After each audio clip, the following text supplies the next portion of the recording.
Late afternoon light came through the big window and laid two shadows across my floor. Mine, standing, hers, sitting. The coffee on the counter was still warm enough to smell.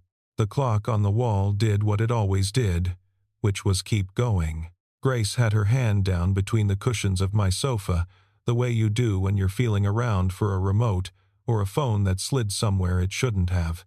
Then her hand stopped moving, and she drew it back out slowly, the way you'd pull something out of a wound. A bra, deep maroon, lace. She held it up between us, at arm's length, the way you hold something that isn't yours. She didn't say anything for a long moment, she just looked at it. Then she looked at me. Above her, on the wooden peg beside my door, her camera strap hung where it had hung every Friday night for 21 months. "It's not what you think," I said. She didn't raise her voice. That was the part that took the ground out from under me. She didn't stand up. She didn't throw it. She didn't make a sound louder than that clock. She said, "Then whose is it?" And the question landed heavier than any accusation could have. I opened my mouth, and nothing came out. Not because I had something to hide. Because of her face. Because whatever was in it wasn't anger. It was something quieter than anger, something underneath it, and I would need 18 more days before I could put the right name on it. My name is Ryan Mitchell. I'm 30 years old, and I make furniture with my hands in Denver, Colorado. The shop is called Mitchell Woodcraft, and it sits in a low brick building in a neighborhood called Reno, wedged between a print studio and a place that roasts coffee beans at 6 in the morning and makes the whole block smell like it. I build tables, shelves, frames, whatever somebody needs that doesn't come out of a box with an instruction sheet folded inside it. But every single thing that leaves my shop has my hands on it somewhere, in the joinery or the finish or the way the grain lines up across a seam, and for a long time that was enough for me. It might still be enough. I just know now that it isn't the same thing as a life. Here's the strange part, and I've thought about it a lot since. I make things that hold other things in place. Tables hold plates. Shelves hold books. Frames hold whatever somebody loved enough to want on a wall. That's the whole job. Support and structure and the quiet math of weight. It took me almost 2 years to notice I'd been doing the exact same thing with a person, and doing it badly, and not calling it anything at all. I open the shop at 6 most mornings, before the compressor and the sanders and anything with a motor. Just a hand plane and a board and the sound it makes, that long, clean whisper, and the smell of cut walnut coming up off the bench. It's the best part of my day. It has been for years. 2.5 years ago, I came out of the only serious relationship I'd ever had. It wasn't dramatic. Nobody yelled. Nobody threw anything. She got an offer in another state and took it, and we both said the right things about visiting. And then the calls got shorter, and then they got further apart, and then one day I realized neither of us had reached out in 3 weeks, and neither of us was upset about it. That's how it ended. Like a fire going out on its own because nobody bothered to put another log on. I wasn't heartbroken. I want to be honest about that, because it matters later. I was just a man who got very comfortable being alone. I got good at it.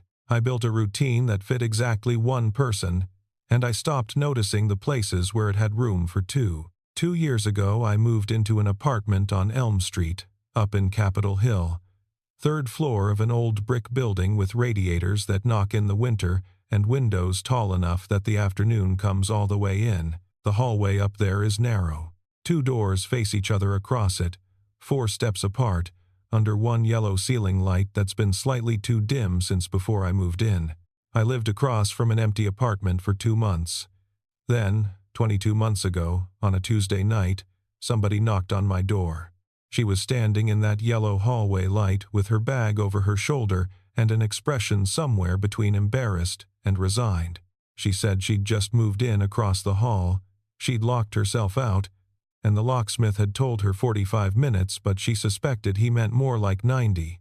You can wait in here if you want, I said. I've got coffee. It's not good coffee.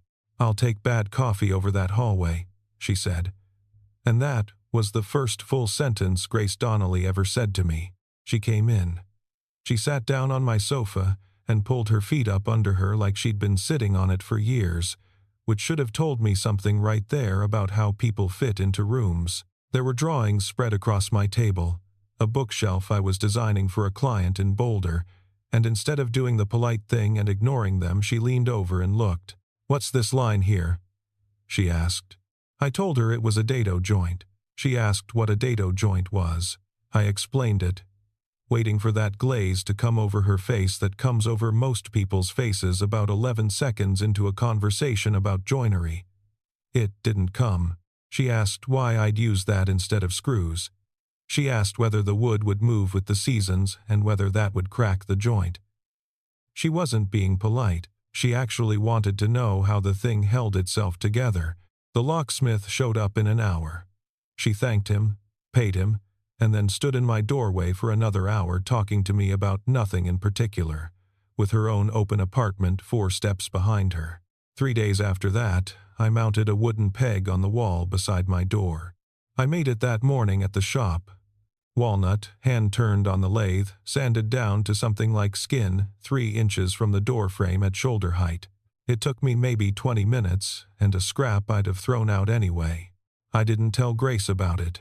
I didn't tell anyone about it. I want to be clear about this, because it's the whole story in one detail. I did not own enough coats to justify that peg. I have never in my life had a coat problem. I stood in my own apartment with a drill in my hand and put a hook on the wall for a reason I could not have explained to you if my life depended on it. The next time Grace came over, she looked at it for about a second. She didn't ask when it appeared or why. She just lifted the strap off her camera, hung it on the peg, and walked into my kitchen like it had always been there. And that was it. That was how it started. Not with anything you could point to, just a piece of walnut on a wall and a black strap hanging off it. And a man who thought he was being practical. Friday dinners started by accident, the way most permanent things do. It was maybe 2 months in. She knocked around 7 with a grocery bag and said her stove was acting up, and would I mind if she used mine?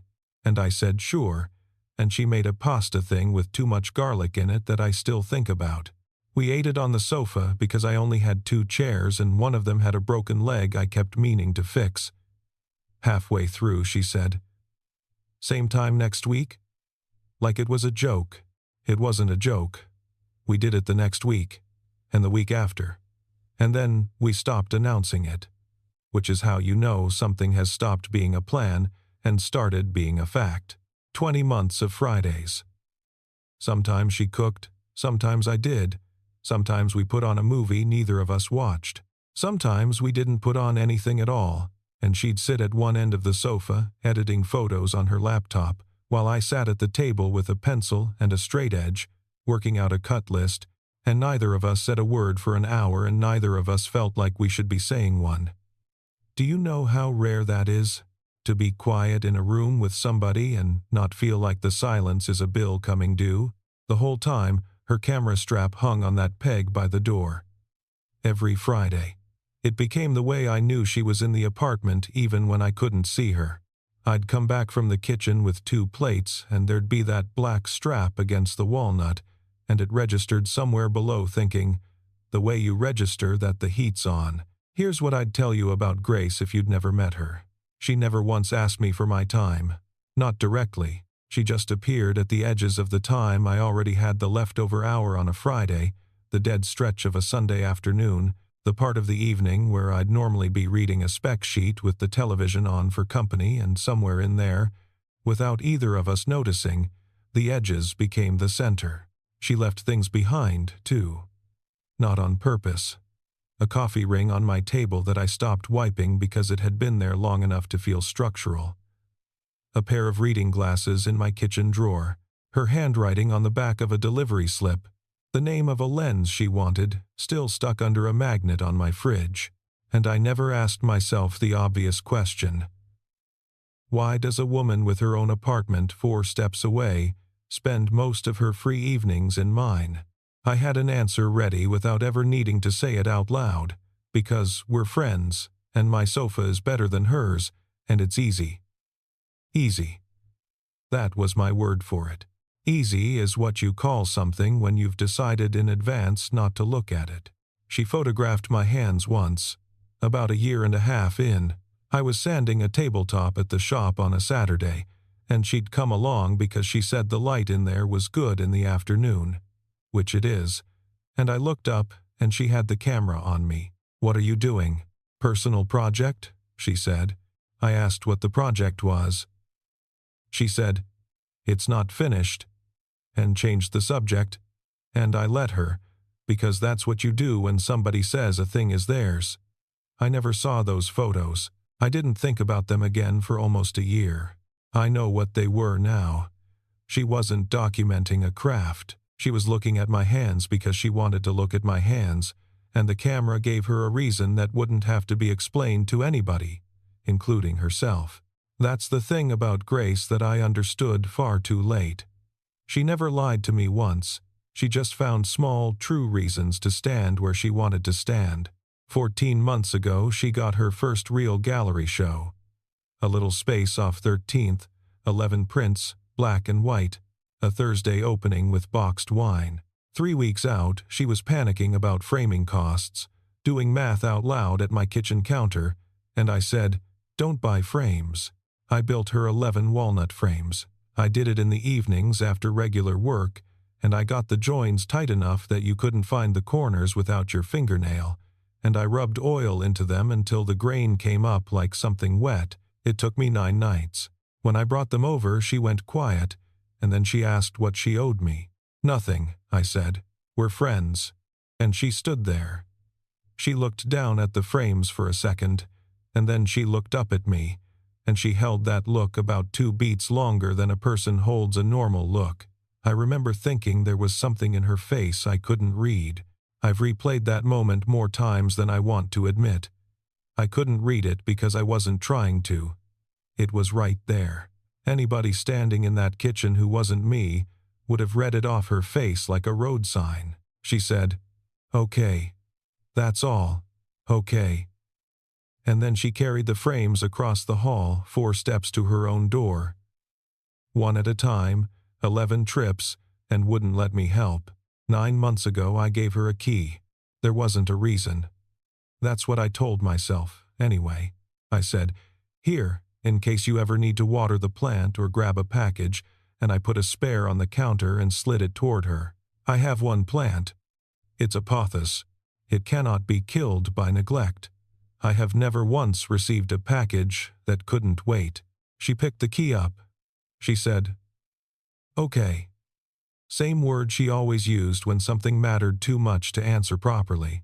And then she put it in the small zip pocket of her bag, the inside one. And she took her time doing it. Slow. Careful. The way you put away something you're not going to lose. I saw her do that. I watched it happen with my own eyes, and I didn't understand a single thing about it. Neither of us ever defined what counted as an emergency. She used that key maybe 5 times in 9 months, and 4 of them were to let a delivery guy set something inside, and the 5th one is the one that took the ground out from under me. But I'll get there. There was a night, somewhere around the 1-year mark, when she asked me something out of nowhere. We'd finished eating. She had the blanket end of the sofa. She said, "Do you ever think about dating again?" I said, "No. I'm good like this." And she said, "Yeah, me too." Fast. 2 words, faster than they needed to come out, and then she reached for her water glass, and the conversation moved on to whether I should raise my prices. I thought about that exchange exactly 0 times over the following 12 months. I have thought about it roughly 900 times since. 6 months ago, somebody moved into the unit below mine, Jess Palmer. She teaches yoga at a studio over on Colfax, early classes mostly, so we'd cross in the stairwell at strange hours. She was friendly, the way good neighbors are friendly, which is to say for about 11 seconds at a time. She borrowed salt from me once. She brought back a full carton the next day, which I thought was a lot of salt for what she took. That was the entire relationship. Hellos and 1 carton of salt. I want that on the record. And I want it on the record that if you had asked me that spring to describe Jess Palmer, I'd have said, nice. Downstairs. Teaches something. That's the whole file. That's everything I had. Grace saw her once in the elevator, back in the spring. Jess got off on the 2nd floor and said, "Night, Ryan." And the doors closed, and Grace said, "New neighbor?" "Yeah, downstairs." She said, "Huh," and that was all. She didn't ask anything else. I didn't think anything of it, but she filed it. People file things. That's not suspicion. That's just what a mind does with a name and a face. And later, when the rest of it came, she had somewhere to put it. There's one more person I have to mention, and I'd rather not, but he matters. 18 months ago, Grace dated a photographer named Drew Sawyer for about 2 months. Same scene as her, same gallery crowd, one of those guys who's always at the opening and always talking. I never met him. She ended it, and when it came up she gave me 1 sentence about it. "He talked too much," she said. I remember laughing. I remember not asking a single follow-up question, because I told myself it wasn't my business, and because I'll be honest, I didn't want to hear about a guy she'd been seeing. I didn't examine why I didn't want to hear about it. There's a lot I didn't examine back then. Now, 10 days before the Friday you already know about. I got a knock at my door around noon on a Wednesday. Jess, out of breath, arms around one of those big canvas laundry bags with the drawstring top. "The machines on my floor are both dead," she said. "The repair guy's coming this afternoon and I've got a class in 20 minutes. Can I leave this here? I'll grab it tonight." "Yeah, of course. Leave it there." She set it down beside the sofa. She said thank you about 4 times on her way out. The whole thing took 2 minutes, maybe less. That's what I keep coming back to. 2 minutes. The thing that nearly cost me the most important person in my life took less time than boiling water. The next morning, the bag was in my way, so I picked it up and moved it over by the door, and I did it the way anybody moves a laundry bag, which is with 1 hand and no attention. Something small and soft came out of the top. I didn't see it. I didn't hear it, because it landed on cushion, and cushions don't make noise. It slid down into the crack between the seat and the back of my sofa, the way a phone does, the way a set of keys does, the way $10 in coins has done in every sofa that has ever existed. 2 days later, Jess came up and got her bag. She said thanks again. Neither of us counted anything. Why would we? And that was the end of it. That's what I thought. I made dinner that Friday, same as always. I heard her knock. I heard the door. I heard the small sound of a camera strap going onto a wooden peg, which is a sound I'd stopped hearing years earlier because it was just part of the room. Then I heard her say my name from the sofa, and something in it was wrong. She didn't throw it. I want you to understand that, because I think if she'd thrown it, it would have been easier. She got up off the sofa, crossed to my table, and set the bra down on it. Set it. Placed it. Flat, the way you'd put down evidence in front of somebody. Then she stepped back and put her hands in her pockets and waited. "I don't know where that came from," I said. Which was true, and which is the worst sentence a man can say in that situation, because it is exactly what a man would say if it weren't. "It was in your sofa, Ryan." Her voice didn't go up. It stayed completely level. That's what I couldn't get past. I would have taken shouting. Shouting is a door somebody leaves open. This was flat, and even, and quiet, and the quiet had something underneath it that I couldn't reach. I said the true thing again, slower, and I heard how it sounded. I said I hadn't had anybody over. I said I didn't know, and I watched her decide, right in front of me, not to have the rest of that conversation. "I think I'm going to head back early tonight," she said. The food was still on the stove. She'd been in my apartment 11 minutes. She went out the door and across the hall, and I heard her lock turn, and it was only after that, standing there with dinner going cold, that I noticed what she hadn't done. She'd left her camera strap on the peg. I stood in my own living room looking at two objects: a maroon bra on my table that I could not explain, a black strap on a wooden peg beside my door that I'd never thought about explaining. And I could not have told you, that night, which one of them was telling me more. For the next 3 days, she was gone from my life in the most technical possible way. Still 4 steps across the hall, still there behind that door, but the timing shifted. The way it shifts when somebody's managing it. I'd come up the stairs and hear her lock click a floor above me. I'd go down for the mail at the hour we usually crossed, and the lobby would be empty. 22 months of accidental collisions, and suddenly, none. I texted her, twice. The first time she wrote back, busy. No period. The second time she wrote back, busy this week, sorry. She used to send me 4 paragraphs and a photo of a dog she saw. I told myself she had a deadline. She did have a deadline. That's the thing about the lies you tell yourself. The good ones are made out of facts. And here's the other thing I did, which was nothing.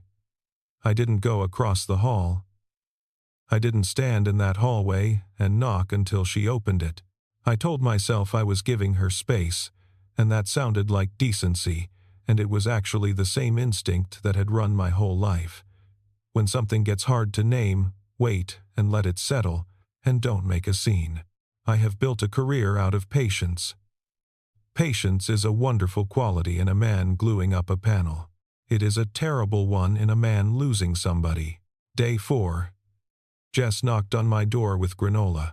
She'd baked it, in a mason jar, with a bit of twine around the lid, and she was apologizing about the laundry bag again, and thanking me again, and saying I'd saved her whole week. She stood in my open doorway for maybe 3 minutes doing that, laughing at her own thank yous the way people do when they're embarrassed about needing a favor. I laughed too. I took the jar. I said any time. And behind me, across the hall, Grace's door opened. I know the exact sound of that door. I turned. Grace was standing there with her bag over her shoulder, and Jess said, "Oh, hi," in the bright way people say it to strangers, and went past her to the stairs, still smiling. Grace looked at me for maybe half a second. Then she closed her door. Nobody in that hallway did anything wrong. Jess brought a neighbor a jar of granola. I stood in my doorway and said, "Thank you." And Grace, from 4 steps away, watched a woman she didn't know come out of my apartment, laughing, 4 days after she pulled a stranger's bra out of my sofa. I didn't chase after her. I didn't knock. It didn't occur to me that there was anything to chase, because from where I stood, nothing had happened at all. A neighbor said, "Thank you." That was the entire event. I put the jar on my kitchen counter. It sat there for a week and a half, and every time I walked past it, it was just granola. To me, there is no way to describe how differently that jar existed depending on who was looking at it. Day 5. Jess caught me in the hallway and invited me to a class. Free pass, drop in, no pressure. I said thanks, but I'm not really a yoga guy, and she laughed and said, "You've got a woodworker's back, you should be. Knock on my door if you change your mind." That's it. That's the whole exchange. 20 seconds in a hallway with terrible acoustics, in a building where you can hear somebody laugh 2 doors down. I didn't know Grace was on the other side of the door across from me. I found that out much later, and when I did, I had to sit down. Day 7 was the one that finished it. Grace was getting her mail in the lobby, and Jess came in from a class, and they did the thing neighbors do, the "where are you in the building" thing. And Grace, who is not a suspicious person, who does not dig, asked one polite question: "Have you known Ryan long?" And Jess said cheerfully, honestly, with no idea in the world what she was standing on, "Oh, not long. He held my stuff for me last week, underwear and everything." And she laughed. Grace didn't. The lobby of our building has fluorescent light and a concrete floor, and it carries sound like a swimming pool. Every word of that exchange would have arrived clean and bright and unmissable. And then Jess's shoes went off across the concrete toward the stairs, and Grace stood there with her mail in her hand. I've thought about that sentence so many times. Every word of it is true. He held my stuff for me last week, underwear and everything. There's not one false thing in it. Jess was making a joke about a laundry bag, the way you'd make a joke about a friend seeing your gym socks. Now put yourself where Grace was standing. A bra in my sofa on Friday. A woman coming out of my apartment on Monday, laughing. That same woman in the lobby on Thursday, casually confirming that her underwear had been in my hands. 3 data points. All of them real. And they draw a straight line to a picture that never happened. That's the part that still gets me. Nobody had to lie. The truth did all of it by itself. Meanwhile, in the evenings, 2 men were texting the same woman. I'd send something around 9. Something careful. Hope the edit's going okay. Let me know if you want dinner Friday. And she wouldn't answer, or she'd answer at noon the next day with 3 words.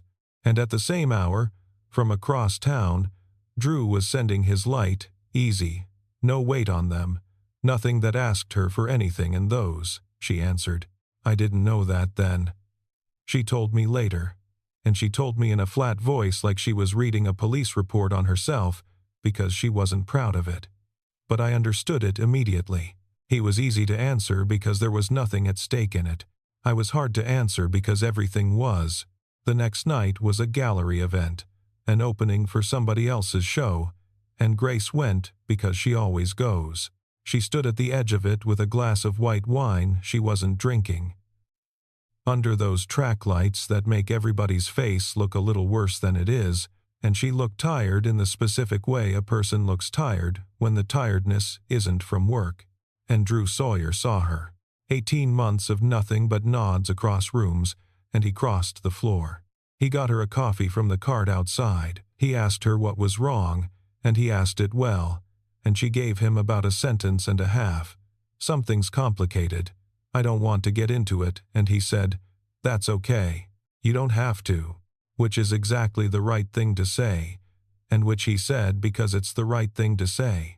He started texting her that week, every day. Not much, just enough.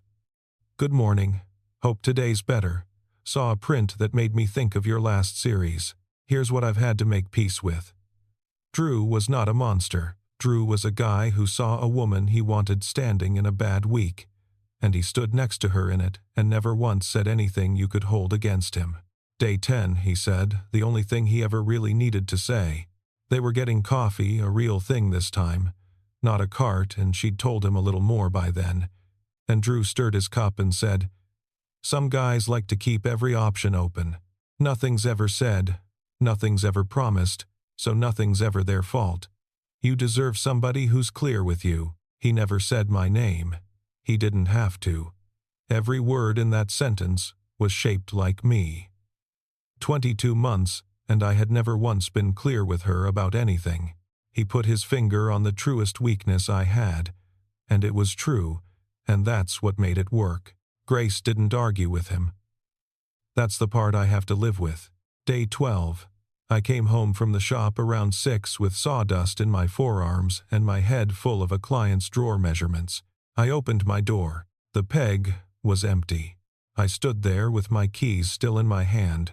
She'd used the spare, the one for plants and packages, the one she'd zipped away so carefully 9 months earlier, and she'd let herself in while I was at work, and she'd taken her camera strap off the wall, and she'd left.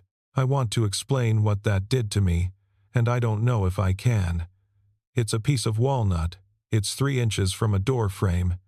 It cost me nothing and 20 minutes, but I'd carved it 21 months ago, and I had never once, in all that time, thought about what it would look like bare, because it had never occurred to me that it would be. There was a faint mark on the paint where the strap had hung, a little darker than the wall around it. I put my keys down. I walked into the kitchen, and I came back out and looked at it again, which is an insane thing for a grown man to do, and it was still empty, and the apartment was very quiet. 21 months of Fridays, and I had never come home to that wall. I had come home to it empty every day for the 2 years before she moved in, and I had never once noticed the peg wasn't there, because it wasn't. And now it was there, and it was bare, and that is a completely different kind of nothing. Something in the apartment was structurally wrong. That's the only way I know how to say it. Like a table with a leg pulled out that somehow keeps standing but shivers when you put your hand on it. Day 13, I went across the hall and knocked. She opened the door about halfway. "Your camera strap," I said. "It's not." I took it back. "Grace." "What's going on?" And she looked at me, and her face was that same level nothing it had been on the sofa, and she said, "Ask your neighbor downstairs." Then she closed the door. Not hard. She never did anything hard. She closed it the way you close a book you've decided not to finish. And I stood in a yellow hallway 4 steps from my own apartment with absolutely no idea that I was, at that exact moment, the stupidest man in the state of Colorado. I didn't sleep much that night, and at 8 the next morning I went down 1 flight and knocked on Jess Palmer's door. She answered with a coffee in her hand and that open, friendly face, and I said, "This is going to be a strange conversation." I told her about the bra. Where I found it, or rather where it was found, and when, and what it was sitting in. She went completely still. "Maroon?" she said. "Lace. Kind of a," and she made a small shape with her free hand. "With the yeah. That's mine. That's mine. That came out of the laundry bag. I've been looking for that thing for a week and a half. I moved the bag the next morning," I said. "I didn't see anything fall. Oh my God." She put the coffee down on the little table inside her door and put both hands over her face. "Oh my God, I'm so sorry. It's not your fault. It's completely my fault. I dumped my entire laundry in a stranger's living room. You're not a stranger, and it isn't, but I needed you to know." And then she took her hands down and I watched her get there. I watched the second half of it arrive on her face. "Wait," she said. "Wait. The woman upstairs, across from you." She'd gone pale. She thinks you and I." I nodded. "Ryan." She said my name like a groan. "Ryan. I told her you held my underwear for me, in the lobby," to her face. As a joke, she turned in a small circle in her own doorway. I said it exactly like that. "Oh, that's no. Give me her number, give me her door. I'll go up right now, Not yet," I said. "Let me talk to her first." Standing on that landing, I almost laughed. That was the moment I understood the whole shape of it. I was losing the most important person in my life over a canvas bag with a drawstring top.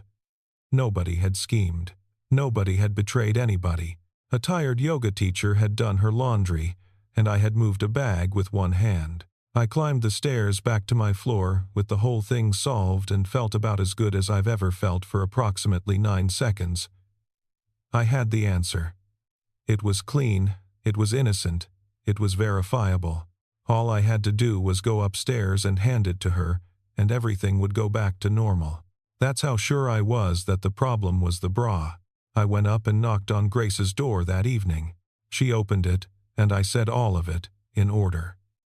The machines on her floor being dead. The bag. The class she was late for. Me moving it the next morning without looking. The 2 days it sat in a crack in my sofa. The lobby. The joke. The granola. All of it.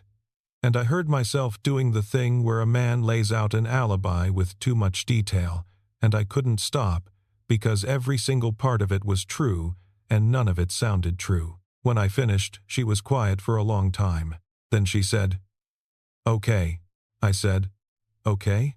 It makes sense." She was looking at the door frame, not at me. "It's a completely reasonable explanation, and I believe you. And honestly, I think I believed you on Friday. Then she said the thing that reorganized my entire understanding of my own life. So why did I go into your apartment and take my strap off the wall?" She wasn't asking me. She said it out loud, in the doorway, to herself. in the voice of somebody hearing their own answer for the first time and not liking where it puts them. And then she looked at me for about a second, that same second she'd given me across the hall on day 4, and she said, "Good night, Ryan." And she closed the door. I stood in that hallway under the dim yellow light for a while, long enough that a neighbor came up the stairs, said hello, and went past me to his own door.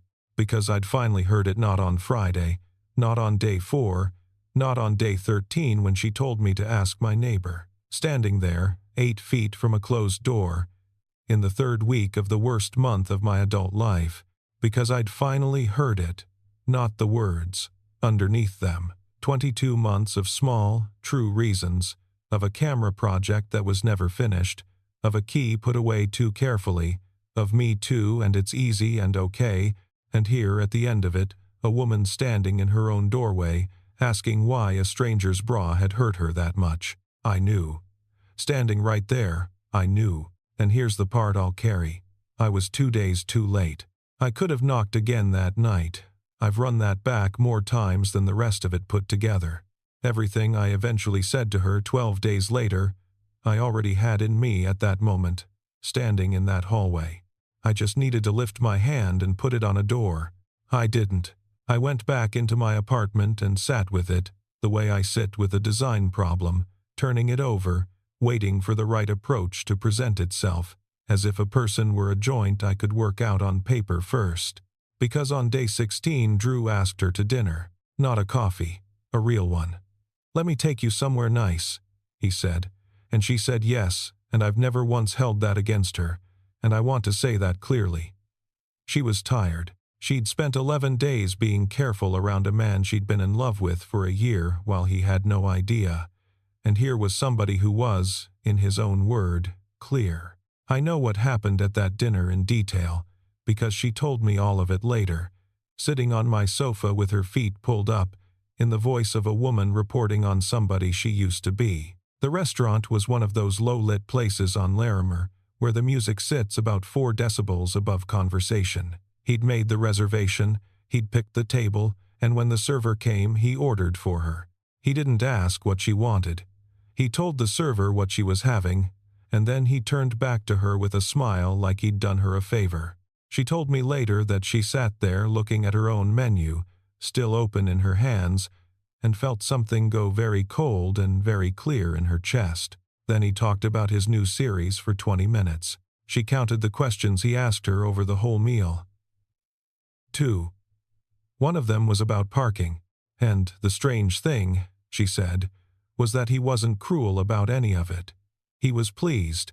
He was having a wonderful evening.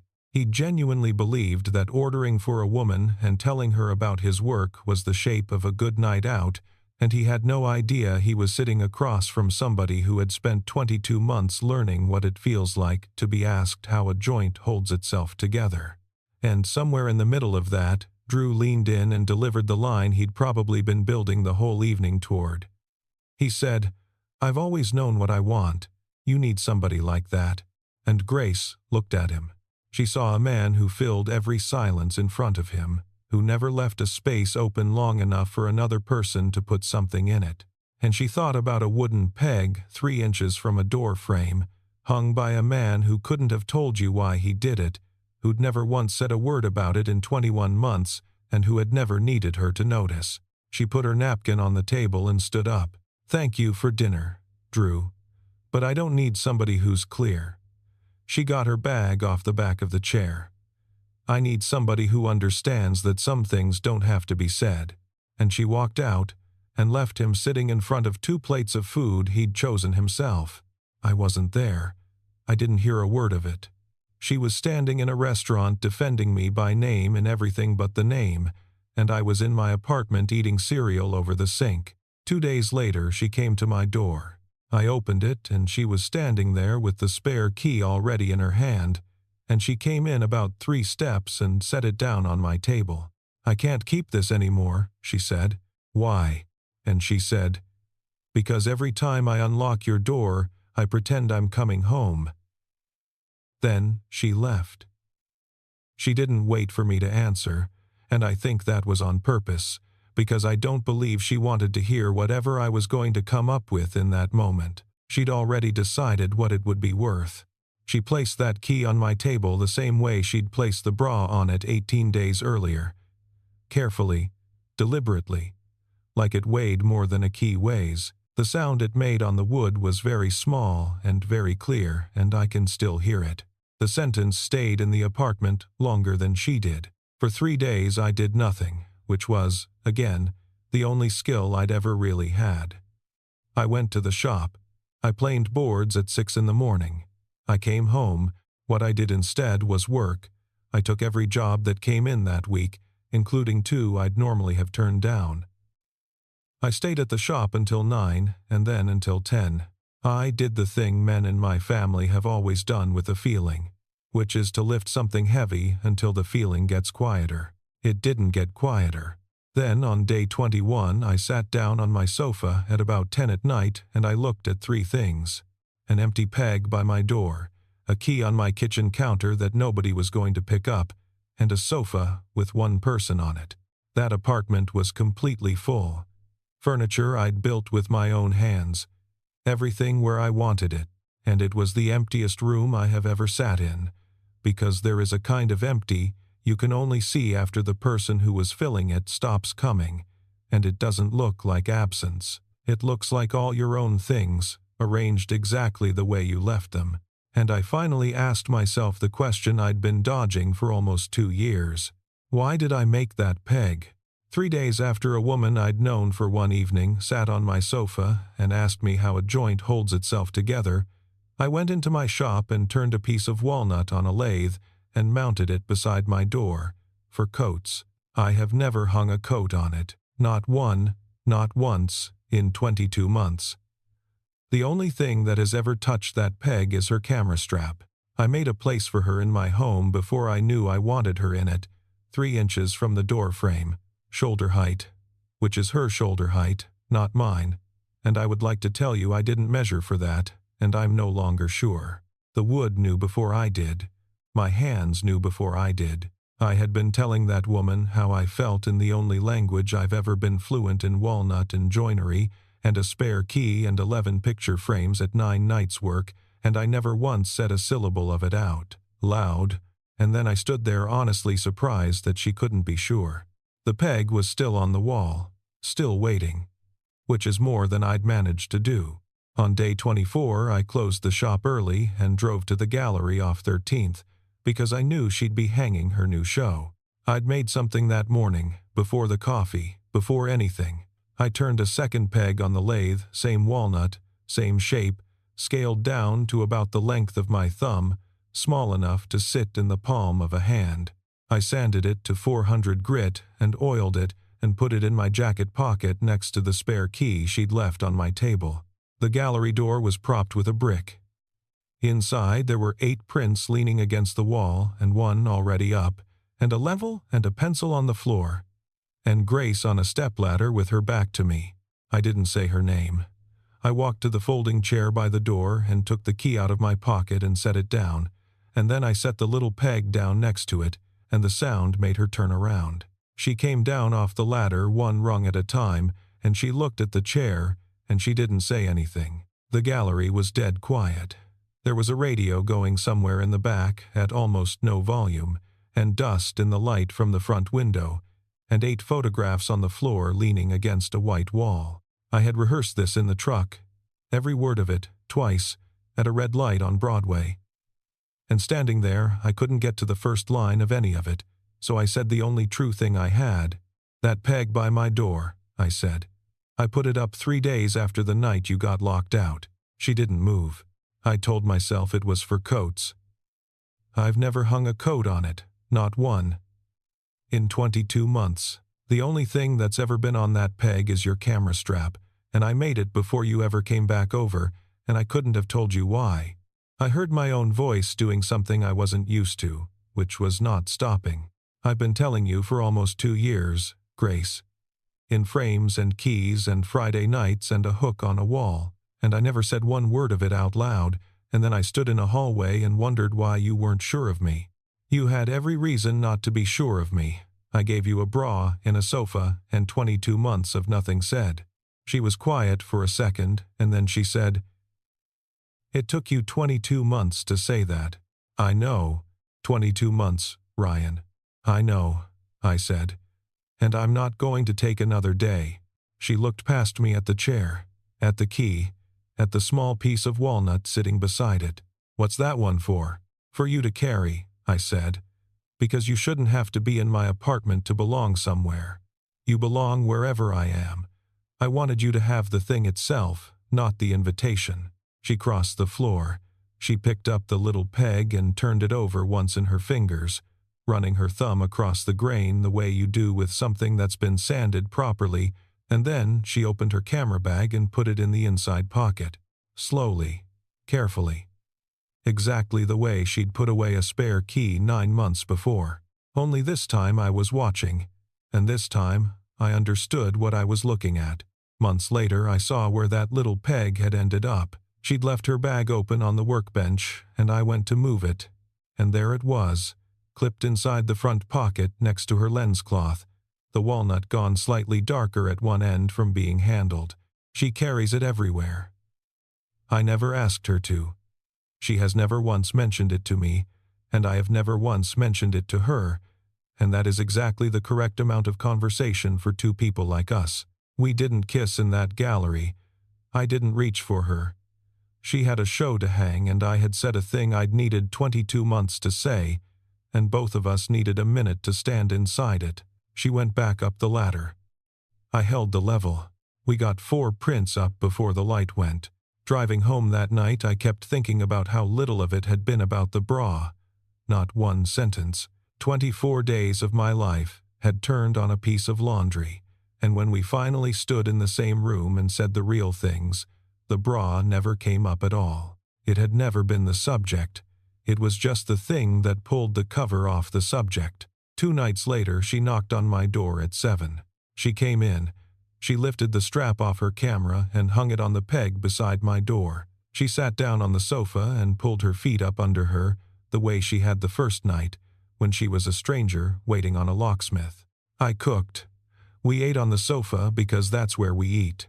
We didn't talk about the bra, or Jess, or Drew, or the 24 days.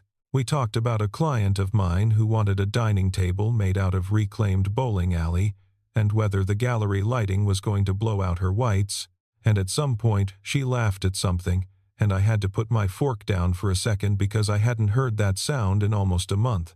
She didn't say "I'm back." She never says the big thing. The strap on the peg said it.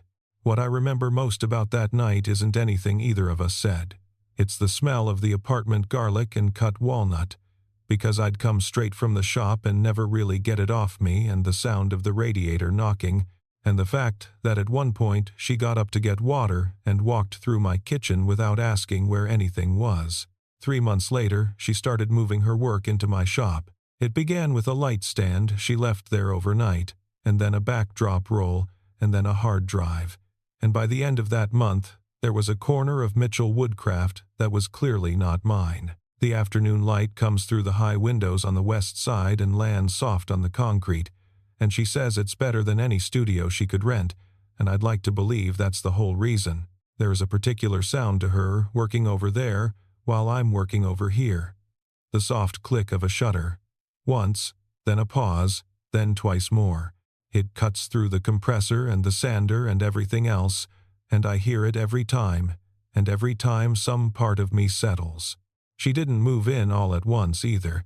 She moved in the way she'd always come into my life, one small thing at a time, so quietly that by the time I noticed, she was already there. The spare key stopped being spare.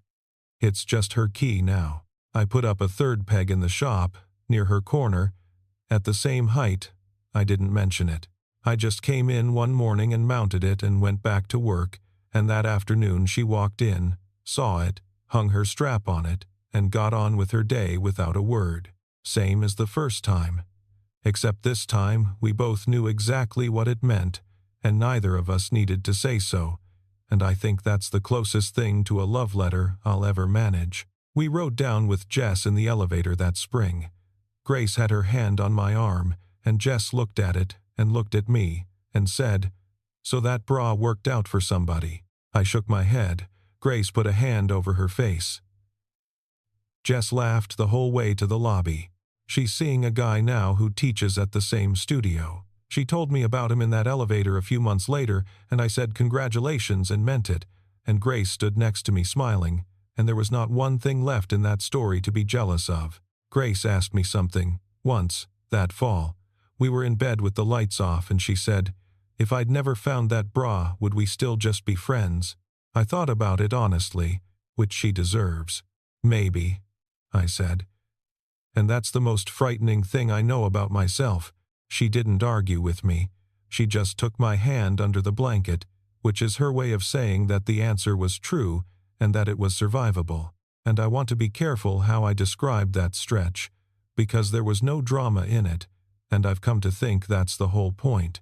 Nobody swept anybody off their feet. There were no speeches after the one I made by that folding chair.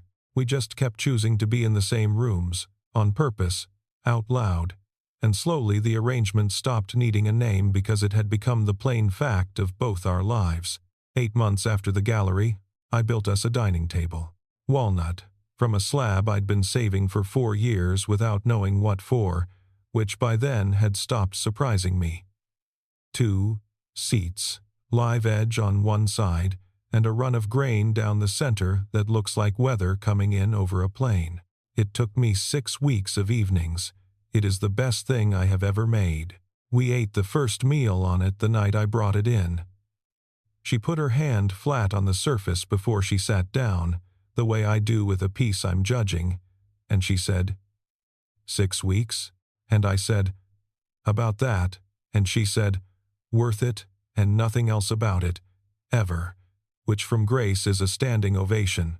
The morning after I finished it, I came out of the bedroom and Grace was standing in the middle of our apartment with her camera up. She wasn't shooting the table. She was shooting past it, at the door and the peg on the wall beside it, with her strap hanging on it, in that first flat light that comes through those tall windows around 7. She printed it in black and white and hung it in her winter show, with no title and no caption. I was there on the opening night, at the back, doing what I do at those things, which is hold a glass and let people talk around me, and I heard a woman ask her what the photograph was of. Grace said, "It's a place somebody made for me before he knew I needed it." I was standing right behind her. She didn't turn around. She knew. And late in that evening I watched Drew Sawyer come through the door with a glass of wine and work the room the way he does, and stop in front of that print. He stood there a while, long enough to read it. Then he put his glass down on the table by the door and left, and that's the last I ever heard of him. I'm telling you all of this from a kitchen table I built, in an apartment where the peg by the door has a camera strap on it right now. This morning, as I say this, and I've had a long time to think about what actually happened. That bra wasn't mine. It wasn't Grace's. It didn't belong to anybody I'd ever taken to dinner or wanted to. It came out of a canvas laundry bag belonging to a woman 1 floor down, who was late for a class, and it spent 2 days in the crack of a sofa, and it was, by any reasonable measure, the most meaningless object in that apartment, and it dragged everything else in that apartment up to the surface with it. That's what small things do. They don't create anything. They surface what's already sitting there under the water. The bra didn't put a single feeling into that room. It just made it impossible for 2 people to keep pretending they didn't have any. It surfaced why Grace cared so much about a stranger's laundry. It surfaced why I'd been calling 22 months of Fridays a friendship. It surfaced the reason a man goes into his shop 3 days after meeting somebody and turns a piece of walnut on a lathe and mounts it beside his door and tells himself it's for coats. Here's the other thing I've had to make my peace with, and it took me longer than the rest of it. Nobody in this story is a villain. I've looked, there's no one to hand it to. Jess did her laundry and told the truth in a lobby, and both of those are innocent acts, and together they nearly ended the best thing in my life. Drew never lied to Grace once. He said, The thing he believed that some men keep every option open so nothing is ever their fault, and he said it about me, and the reason it worked is that it wasn't wrong. And me? I'm the one who did the actual damage, not Jess with her laundry, not Drew with his coffee. Me. Because I had that woman 4 steps across a hallway for almost 2 years, and I built her frames and gave her a key and made a place on my wall for her before I even understood I was doing it, and then I looked at all of it and called it friendship, and I made her carry the whole weight of being unsure by herself. What I'd do differently is simple, and it isn't romantic at all. On the night she asked me whether I ever thought about dating again, I would have put my fork down and asked her why she wanted to know. That's it. That's the entire fix. One question, 12 months earlier. And none of the rest of this happens. I've heard people say that love announces itself. That, you know. In my experience, that's not how it goes at all. Sometimes love starts as a piece of wood somebody screws into a wall without knowing why. It goes on for months as a black strap hanging on that wall every Friday night, patient, quiet, asking for absolutely nothing. And you don't see it, because the whole time it's happening it just looks like your life. You find out what it was worth on the day the wall is bare. That's the bill. It always comes, and it always comes late, and it is always for more than you expected to pay. The bra wasn't mine. The peg was hers. And the distance between those two things is everything I almost lost. So let me leave you with 2 questions, and I'd like you to actually sit with them, because I didn't, and it cost me nearly a month, and very nearly everything. First, have you ever built something for somebody before you understood why a habit, a place, a standing Friday, a hook on a wall, and only worked out what it meant after they were almost gone?